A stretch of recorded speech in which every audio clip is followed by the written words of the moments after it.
ওই দেখ কে রে আম্মা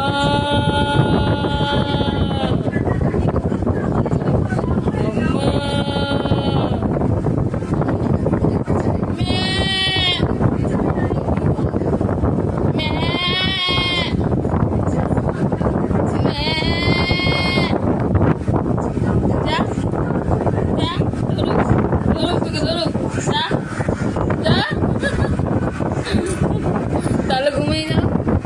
আম্মা এখনই চলে আসবে তাড়াতাড়ি চুপ করে থাকো বুঝলে আর আবার আসছে আম্মাটা আবার আসবে তাড়াতাড়ি ঘুমিয়ে যাও আম্মা আম্মা আসিস না আমার ভালো